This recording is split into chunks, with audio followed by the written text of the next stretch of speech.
नमस्कार, मैं पूनम तिवारी आप सभी स्टूडेंट्स का Hindi NCERT by Poonam Tiwari channel पर स्वागत करती हूँ।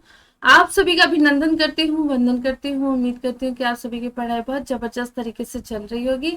आज हम चैप्टर मैं क्यों लिखता हूँ कक्षा 10 का एक अध्याय है जो कि बहुत सुंदर है। अज्ञे जी ने लिखा है, जिनका ओरिजिनल नाम होता है सच्चिदानंद हीरानंद वात्स्याय।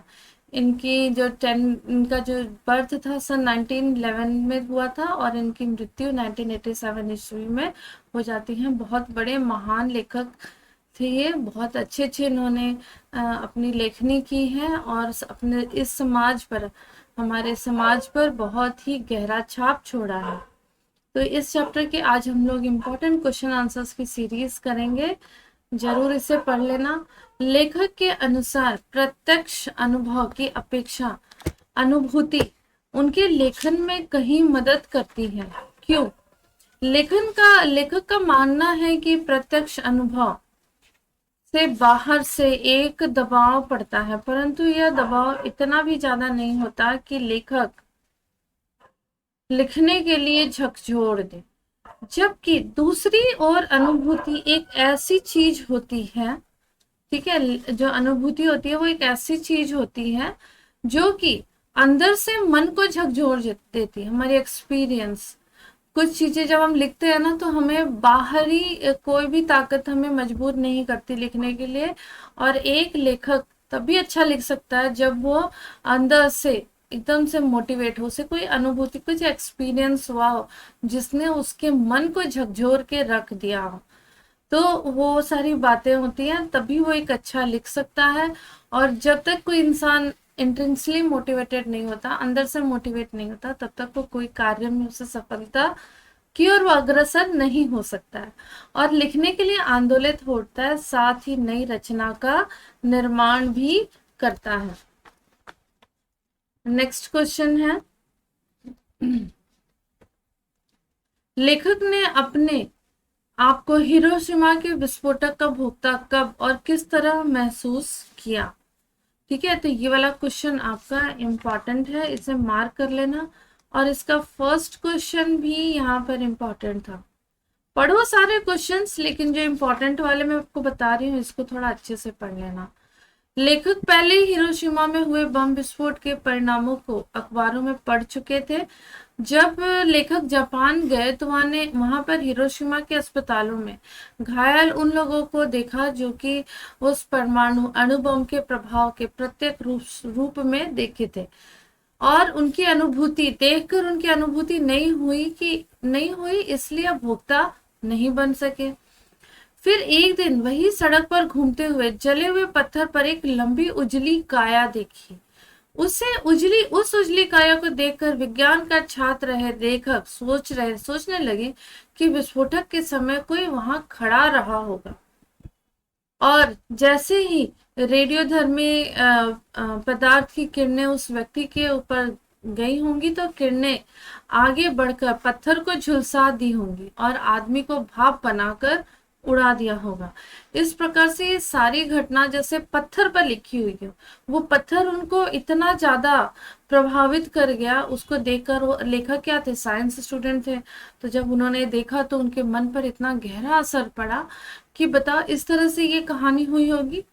और उस छाया को देखकर लेखक को ऐसा लगा कि उन्हें किसी ने थप्पड़ मार दिया और उन्हें महसूस हुआ कि मेरे भीतर से ऐसा एक जलता हुआ सूर्य सा उग आया और डूब गया। मैं कहूं कि उस क्षण अणु विस्फोटक मेरे अनुभूति में आ गया और एक अर्थ में वह खुद हिरोशिमा के विस्फोट के भोक्ता बन गए।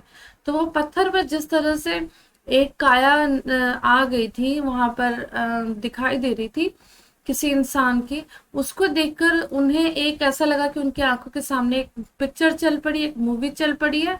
और नहीं दे वो मूवी चलते हुए भी उन्होंने वो एपिसोड को अपने साक्षात्कार उन्होंने नहीं हुआ था उनके सामने, लेकिन उस पत्थर ने, उस तस्वीर ने उनको एक क्या दिखा दिया, पूरा साक्षात्कार दिखा दिया कि क्या क्या हुआ था। और वो खुद एक भोक्ता बनकर रह जाते हैं। फिर यहाँ पर देखो, मैं क्यों लिखता हूँ के आधार पर बताइए कि लेखक को कौन सी बातें लिखने के लिए प्रेरित करती हैं। तो लेखक को निम्नलिखित बातें लिखने के लिए प्रेरित करती हैं। उनके व्यक्तिगत अनुभूति को प्रकट करने के लिए उत्कंठा इतनी बलवान होती है कि उसे न लिखने तक बेचैन बनाए रखती है। इस प्रकार लेखक लिखने के लिए आंतरिक विवशता को प्रेरित करती है। जब लेखक प्रसिद्ध हो जाते हैं तो संपादक और प्रकाशक कुछ लिखने का लेखक से आग्रह करते हैं और लिख देते हैं। लेखक लेख लिखने के लिए पारिश्रमिक भी सम्मान के साथ मिलता है। अपनी आर्थिक आकांक्षाओं की पूर्ति के लिए भी लेखक लिखते हैं। कुछ लेखक ऐसे भी होते हैं जो जिनकी कोई आकांक्षा नहीं होती लेकिन फिर भी वो लिखते हैं। तो कुछ लोग कैसे लिखते हैं, क्योंकि वो इंटरनली वो बहुत ज्यादा मोटिवेट होते हैं किसी इंसिडेंट्स को लेकर, तो लिखते हैं। कोई लिखता है क्योंकि वो व्यक्तिगत रूप से उन्हें अपनी तरफ से उन्हें एक अनुभूति होती है। फिर कुछ लेखक लिखते हैं क्योंकि उन्हें बस लिखना रहता है। संपादक और प्रकाशक कुछ लिखने के लिए ही लिखते हैं। लेख लिखने के लिए पारिश्रमिक श्री भी सम्मान के साथ लिखता है और अपनी आर्थिक आकांक्षाओं के लिए पूर्ति के लिए भी वो लिखता है कि मतलब अगर वो लिखेगा तो उसको इनकम होगा इससे। जिसकी कोई आकांक्षा नहीं होते वे लोग भी लिखते हैं, लेकिन उनमें आत्मा की संतुष्टि की भावना आती है। कुछ इच्छा नहीं होती लेकिन हाँ उन्हें एक सेटिस्फैक्शन मिलता है कि हाँ मैं लिख रहा हूँ, और ये कामना होती है कि लिखते लिखते इतना सुधार हो जाए कि उनकी पहचान बन सके। अब देखो, किसी रचनाकार के प्रेरणा स्रोत किसी दूसरे को कुछ भी रचने के लिए किस तरह उत्साहित कर सकते हैं। तो जो रचनाकार होते हैं वो प्रेरणा स्रोत होते हैं, और कुछ लिखने के लिए लोगों को अलग अलग तरह से वो क्या कर सकते हैं, उत्साहित करते हैं, और कुछ भी लिखने की वो अपेक्षा करते हैं। लेखक को जो भी बातें लिखने के लिए प्रेरित करती है उसे उन सब की संपूर्ति के लिए मतलब एक बात होती है, और उन्हें उससे वो मुक्त हो जाने के लिए वो अवसर प्राप्त करते हैं। कुछ रचनाकारों के लिए आत्मानुभूति स्वयं के अनुभव के साथ साथ बाह्य दबाव भी महत्वपूर्ण होता है। ये बाह्य दबाव कौन कौन से हो सकते हैं? तो कुछ रचनाकारों के लिए रचनाओं में खुद की अनुभूति से उत्पन्न विचार को लिखते हैं, तो कुछ रचनाकार अनुभव से प्राप्त विचारों को लिखते हैं। तो साथ साथ में उनके ऐसे भी कारण उपस्थित हो जाते हैं जिससे अपने विचार नहीं होते हुए भी वो उन्हें क्या करते हैं, समाहित कर लिए जाते हैं। ये समाहित विचारों में बाह्य दबाव होते हैं, सामाजिक परिस्थितियां का दबाव होता है, आर्थिक लाभ की आकांक्षा को दबाव देते हैं, प्रकाशकों और संपादकों का बार बार आग्रह का दबाव होता है, विशिष्ट के पक्ष में विचारों को प्रस्तुत करने का दबाव होता है। क्या बाह्य दबाव केवल लेखन से जुड़े रचनाकारों को ही प्रभावित करते हैं या अन्य क्षेत्रों से जुड़े कलाकारों को भी प्रभावित करते हैं? तो ये जो बाह्य दबाव होते हैं ना, वो क्या होते हैं, केवल रचनाकारों को ही प्रभावित नहीं करते, लेकिन दूसरे क्षेत्रों से जुड़े हुए जो कलाकार हैं वो भी प्रभावित होते हैं। शायद ऐसा ही क्षेत्र हो जो बाह्य दबाव से क्या है, मुक्त है, जैसे गायक गायिका के ऊपर भी आयोजकों और श्रोताओं का दबाव रहता है कि उनको किस तरह से गाने चाहिए, कैसे वो गाने सुनना चाहते हैं, किसकी आवाज में सुनना चाहते हैं, कौन सा सिंगर है जिसकी आवाज जो है वो ट्रेंड कर रही है, तो वो उन्हीं को देते हैं। सिनेमा जगत के संबंधित कलाकार भी निदेशक के दबाव में और आर्थिक दबाव में ही रहता है। अब जो मूवीज में हीरो हीरोइन काम करते हैं, कुछ ऐसे कपल होते हैं जिनकी मूवी सभी देखना पसंद करते हैं, तो एक समय के बाद भी आए तो बहुत सारे लोग उन्हें एक साथ पर्दे पर देखना चाहते हैं, तो उनके ऊपर भी निर्देशक का दबाव रहता है कि भाई तुम्हें ऐसा एक्टिंग करनी है, इस तरह से तुम्हें प्रेजेंट करना है। और फिर जो हीरो हीरोइन रहते हैं उन्हें फाइनेंशियल भी दबाव भी रहता है। चित्रकार और मूर्तिकार पर भी बनवाने वाले ग्राहक की इच्छाओं का दबाव रहता है। फिर देखो, हिरोशिमा पर लिखी कविता लेखक के अंतर व बाह्य दोनों दबाव का परिणाम है, ये आप कैसे कह सकते हैं? तो ये वाला भी क्वेश्चन इंपॉर्टेंट है, इसे मार्क कर लेना।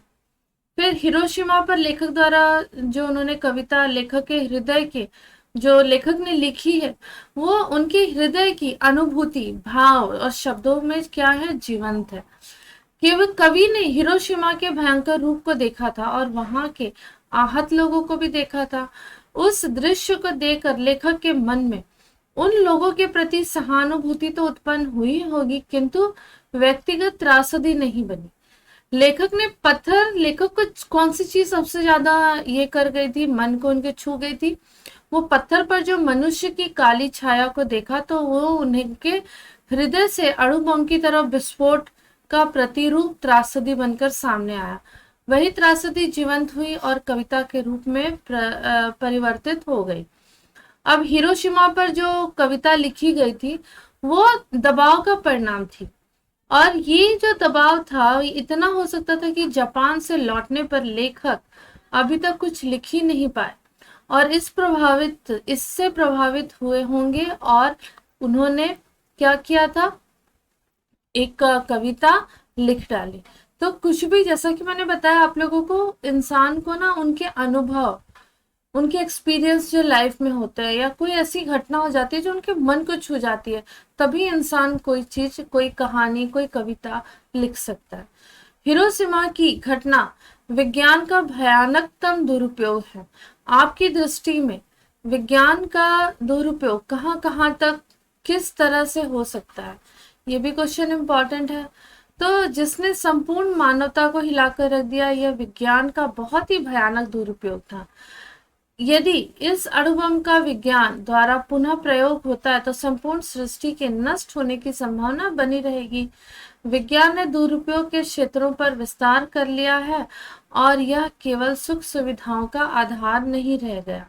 जैसे समाज में विज्ञान के बढ़ते दुरुपयोग से भ्रूण हत्याएं भी बढ़ रही हैं। कंप्यूटर में वायरस जैसा कुछ गलत कार्य भी विज्ञान के बढ़ते सुख सुविधाओं को प्रभाव करता है। एक संवेदनशील युवा नागरिक की हैसियत से विज्ञान का दुरुपयोग रोकने में आपकी क्या भूमिका है? तो जैसे कि अगर हम संवेदनशील, ये आपके ना हॉट्स वाले क्वेश्चन है, तो ये देखो 2008 में भी आया था, 9 में भी आया था, फिर ये 2017 में पूछा गया है, 2019 में आया है। ठीक है, तो ये वाले क्वेश्चंस देखो कैसे रिपीट हो रहे हैं, तो आप लोग इसे जरूर पढ़ लेना। तो यहाँ पर है कि जो संवेदनशील युवा नागरिक होने के कारण विज्ञान का दुरुपयोग रोकने के लिए हमारी भूमिका अत्यंत महत्वपूर्ण है। इसके लिए हम निम्नलिखित कार्य करते हुए आपकी सक्रिय भूमिका निभाते हैं। प्रदूषण को फैलाने तथा बढ़ाने वाली चीजें जैसे प्लास्टिक, कूड़ा कचरा आदि के बारे में लोगों को बताकर जागरूक किया जाए तथा पर्यावरण को हानि पहुंचाने वाली वस्तुओं का कम प्रयोग किया जाए। विज्ञान के द्वारा बनाए गए हथियारों का प्रयोग यथासंभव लोगों की भलाई के लिए ही प्रयोग किया जाए, मनुष्यों के विनाश के लिए नहीं। तो जो भी साइंस एंड टेक्नोलॉजी है, ठीक है, तो उसका जो यूज है ना, वो लोगों की भलाई के लिए होना चाहिए, ना कि लोगों के डिस्ट्रक्शन के लिए होना चाहिए। और मनुष्यों के विनाश के लिए तो नहीं होना चाहिए। आतंकवादी और उग्रवादियों के हाथों में जो ये हथियार ना पहुंच सके, इसका भी पूरा पूरा ध्यान रखना चाहिए। अब विज्ञान में जैसे चिकित्सीय खोज है, जैसे भी कोरोना आया, तो विज्ञान का सही यूज उधर होना चाहिए। कैंसर जैसी भयानक बीमारी है, इसके लिए होना चाहिए। लोग प्रसवपूर्ण संतान के लिंग की जानकारी प्राप्त कर लेते हैं। अब साइंस के उससे अगर बच्चे का जन्म से पहले उसके लिंग को जानना चाहते हैं, दूसरे देशों में तो मतलब लड़का हो चाहे लड़की, उसमें तो कोई प्रॉब्लम नहीं है, लोग खुशियां मनाते हैं। लेकिन हमारे देश में ये चीज बैन है, क्योंकि लोग उसको लिंग जानकर उसे, अगर कन्या शिशु रही तो उसके भ्रूण में ही हत्या कर देते हैं, जिसके कारण समाज में विषमता और लिंगानुपात की असमानता आती है। इसके बारे में भी रोक लगाना चाहिए। विज्ञान अच्छा सेवक किंतु बुरा स्वामी है, यह बात लोगों तक फैलाकर इसके दुरुपयोग के परिणाम को बताने का प्रयत्न करना चाहिए। अब इस चैप्टर से शॉर्ट क्वेश्चन आंसर्स देख लेते हैं। लेखक और कृतिकार में क्या अंतर बताया गया? तो ये इंपॉर्टेंट है। तो अगेन ये लेखक और कृतिकार में अंतर क्या है? उनके अनुसार कुछ भी लिखना लेखन नहीं होता। सच्चा लेखन वही होता है जो आंतरिक दबाव से लिखा जाए, मन की छटपटाहट को व्यक्त करने के लिए लिखा जाता है। ऐसा लेखन ही कृति कहलाता है। और जो उसको लिखता है उसको क्या बोलते हैं? कृतिकार कहलाते हैं। और जिसके इसके विपरीत जो होता है कि लेखन में धन, यश आदि की प्रेरणा देता है, वो सामान्य लेखन कहलाता है।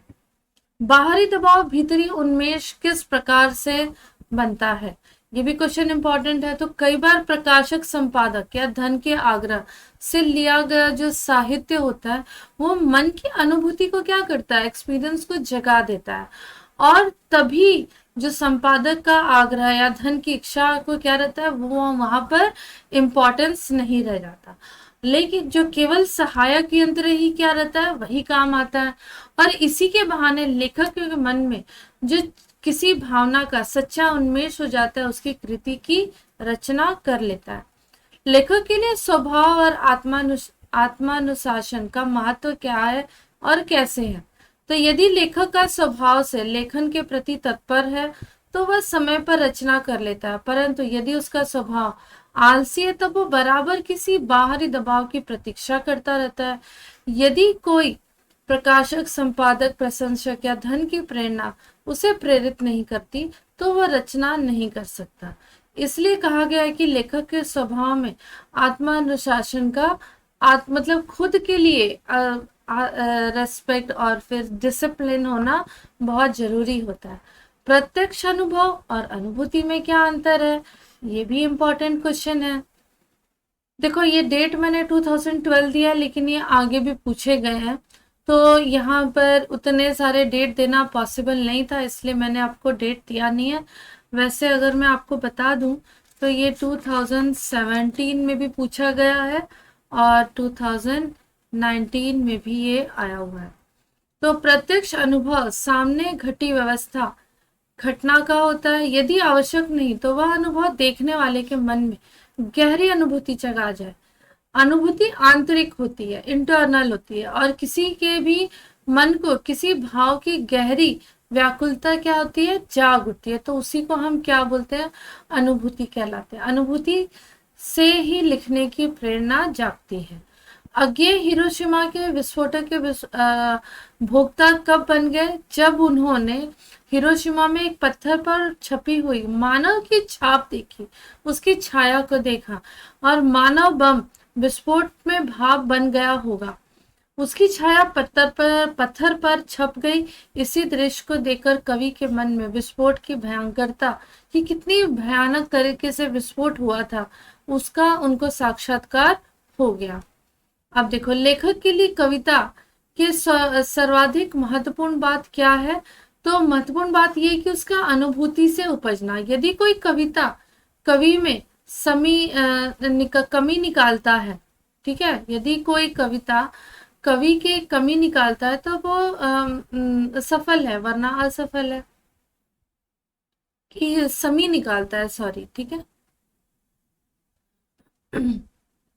तो मैं क्यों लिखता हूं? पाठ के आधार पर बताइए कि भीतरी विवशता क्या होती है। तो लेखक ने इसे स्पष्ट करने के लिए किसकी चर्चा की है? तो मन किसी भी दृश्य या घटना को देखकर या सुनकर मन में भीतर से अगर छटपटाहट जाग जाए, अकुलाहट जाग जाए, विवशता जाग जाए, तभी कोई कवि या कोई भी लेखक बहुत ही अच्छी एक कहानी लिख सकता है, कविता को लिख सकता है। और इसी अकुलाहट, लेखक ने इसी अकुलाहट को समझाने के लिए हिरोशिमा नामक कविता की चर्चा की है। अब यहाँ पर जैसी घटना, हिरोशिमा जैसी घटना का आपके विचार से क्या समाधान है? तो यहाँ पर ये घटना फिर से दोहराई ना जाए, इसका एक ही हल है कि प्रबल विश्व जनमत। लोग परमाणु बम के विस्फोट से मरे, पहले लोग मरे थे। कुछ शांतिप्रिय विवेकशील सामाजिक संगठन उन देशों के सामने सत्याग्रह करे, आंदोलन करें कि जो परमाणु बम बनाने के लिए पागल हैं, बड़े से बड़े राक्षस को भी प्रबल जनमत के सामने झुकाया जा सकता है। आवश्यकता इस बात की है कि इस जुनूनी शांतिकामी लोग सामने आए। तो उम्मीद करती हूँ कि आपको इस चैप्टर के मैं क्यों लिखता हूँ, जो कि हिरोशिमा के ऊपर एक कविता लिखी गई है, बहुत सुंदर कविता है, उसके प्रश्नोत्तर आपको समझ में आ गए होंगे। तो अब हम मिलते हैं अगले क्लास में अगले चैप्टर के क्वेश्चन आंसर के साथ। और इस चैनल के साथ बने रहिए। क्लास अच्छी लगी हो तो जरूर लाइक करना, शेयर करना और सब्सक्राइब कर देना। Till then take care and have a great day ahead. Bye bye.